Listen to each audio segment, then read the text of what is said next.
Didn't see you there. Well, the air hose from the shop doesn't reach. So, I had to borrow a bike pump. I bet you're wondering why I'm blowing up a tire on this car out in the cold with a bike pump. Well, let me show you. So this is a 1976 Pontiac Sunbird H-body. Same as a Monza, Vega, Astra, Oldsmobile Starfire.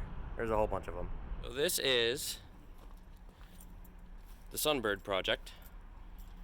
I picked it up from a local buddy of mine.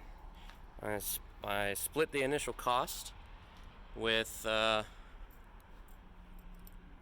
buddy Scott. So basically, a friend and I bought this together as a car show cruiser, bum around on a Sunday night kind of project. Needed a motor put in it. We figured we'd put a little Buick V6 or just a mild 5.3 LS in it. And well, I've been wanting to build a car to do no prep, pour your own prep, 8th mile racing, maybe some Mexico shenanigans.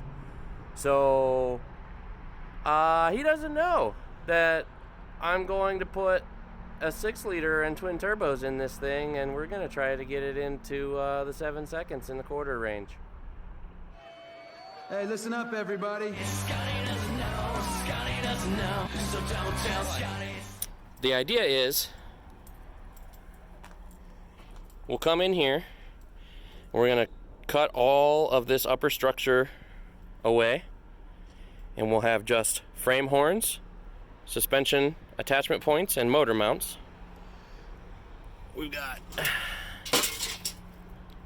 that X frame down there will get pulled out, and I'll make a tubular piece to replace it. That'll also have a rack and pinion mount, so we can get rid of this gearbox. This old clunky brake switch slash proportioning valve will go away. The wiper motor will go away. This will all get blanked over. As of right now, I would like to not modify the firewall, so we'll see how I can get the weight distribution by putting a 6-liter LS in here. Might put the turbos up and back, might put them down and forward. We'll kind of play that by ear as we go. And it's going to get a full cage, probably some mini tubs. I don't want to back half the car. I want to keep it as close to factory as possible.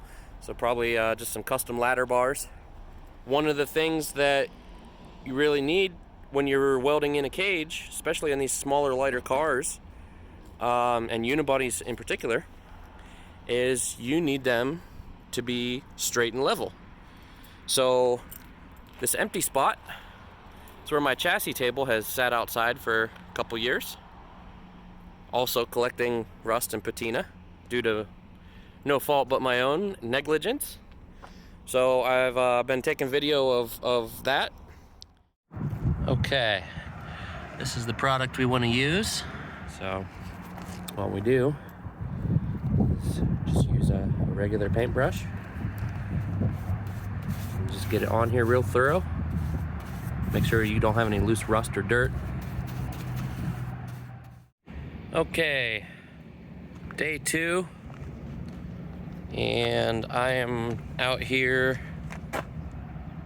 just hitting any missed spots on the other side, and there was a couple spots where I must have missed some oil or grease, like this right here, from starting from under the edge of this decking, and it was completely untouched, in like a patch there, a patch down here, and over there. Next step will be rinse it all off, and then I'm gonna weld on the hitch assembly that'll come out like a trailer tongue and allow me to move this around outside and inside like a trailer. So I'll see you after the rinse down. All right, so after some pushing and pulling, I realized my design doesn't have enough ground clearance to be moved around outside my shop, but it's in here. It's close to ready for paint. Hopefully next time you see it, it'll be looking a lot spiffier than this.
Okay, so here is the completed chassis table. It's all painted up. I could not decide what to do with the top surface because in theory, occasionally you might want to weld to this or attach fixtures directly to it or whatever, depending on whatever your project is. But it was so rusty and scaly that I decided I'm gonna have to grind like crazy to get good metal to weld to anyways, so I might as well just go ahead and paint it. And if I never weld to it, great, it's already painted. If I do weld to it, I'll have to grind off paint anyway, so. But that's how it turned out. Looks pretty good. All right, now that you have a brief overview and introduction to Project Sunbird and a bit of the restoration on the chassis table here, I hope you guys liked the video, and definitely share it as much as you can. Please like and subscribe if you haven't already. Anything you can do to help me grow the channel is greatly appreciated. I'm trying to get a lot of viewership.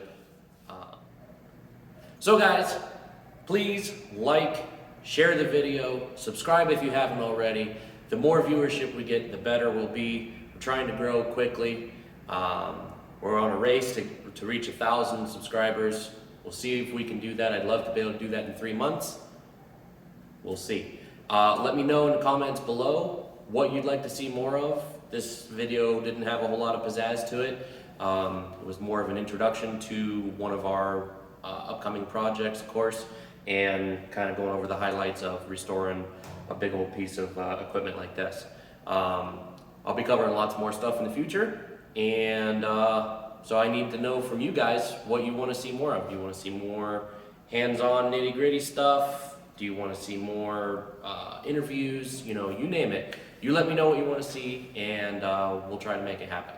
So, anyways, coming from the shop, Mr. Longshot, signing off.